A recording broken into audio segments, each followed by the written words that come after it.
ഔട്ടായി പോവുകയാണ് ചെയ്തത്. രാഹുൽ പഴയതുപോലെ തന്നെ ഫോമൗട്ടായിരുന്നു. പിന്നീട് ഇന്ത്യയുടെ വൻമതിലെന്ന് വിശേഷിപ്പിക്കുന്ന ചേതേശ്വർ പൂജാര ഡെക്കിലാണ് പുറത്തായത്. ശേഷം കോഹ്ലി കളിക്കളത്തിലേക്ക് എത്തി. എല്ലാവരുടെയും പ്രതീക്ഷ കോഹ്ലിയിലായിരുന്നു. ആരാധകരെ നിരാശപ്പെടുത്താതെ കോഹ്ലി ഇന്ന് മികച്ച കളി കാഴ്ചവെച്ചു. രോഹിത് പോയ ശേഷം ഇന്ത്യൻ ടീമിനെ ചുമലിലെത്തിയത് കോഹ്ലിയായിരുന്നു. ഓസീസിനെ ശരിക്കും കോഹ്ലി ഇന്ന് പഞ്ഞിക്കിട്ടു.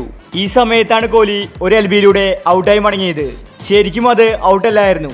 തേർഡ് അമ്പയറുടെ തെറ്റായ തീരുമാനം കൊണ്ടാണ് കോഹ്ലി ഔട്ടായത്. 50-ാം ഓവറിന്റെ 3-ാം ബോളിലാണ് സംഭവം നടന്നത്. കോഹ്ലി അടിക്കാൻ ശ്രമിച്ചൊരു ബോൾ LB ആയി. ഓസ്ട്രേലിയ ഉടനെ തന്നെ അപ്പീൽ ചെയ്തു. അമ്പയറായ നിതിൻ മേനോൻ അത് ഔട്ട് കൊടുത്തു. കോഹ്ലി ഒന്നും തന്നെ ആലോചിക്കാതെ ഉടനെ തന്നെ അത് DRSന് കൊടുത്തു. തേർഡ് അമ്പയറുടെ നിരീക്ഷണത്തിൽ ബോൾ ആദ്യം ബാറ്റിൽ തട്ടി, പിന്നീടാണ് പാഡിൽ തട്ടിയത്. എന്നാൽ പാഡിൽ തട്ടുന്നതും ബാറ്റിൽ തട്ടുന്നതും ഒരുപോലെ ആയതുകൊണ്ട് തേർഡ് അമ്പയർക്ക് അത് കൺഫ്യൂഷനായി. കുറച്ചു നേരം അത് TV-യിൽ റീപ്ലേ കാണിച്ചു. അവസാനം അത് അമ്പയറുടെ തീരുമാനം ശരിവെച്ച് തേർഡ് അമ്പയർ അത് ഔട്ട് കൊടുത്തു. ഓസ്ട്രേലിയൻ താരങ്ങൾ ഒരു നിമിഷം ഞെട്ടിപ്പോയി. കാരണം അത് റീപ്ലേകളിൽ ഔട്ടല്ലെന്ന് ശരിക്കും കാണാമായിരുന്നു. തേർഡ് അമ്പയർ ഔട്ട് വിളിച്ചപ്പോൾ കോഹ്ലി ശരിക്കും ഒന്ന് അത്ഭുതപ്പെട്ടു. ബാറ്റിൽ തട്ടിയ ശേഷമാണത് പാഡിൽ കൊണ്ടതെന്നാണ് ആരാധകർ സോഷ്യൽ മീഡിയയിൽ പറയുന്നത്.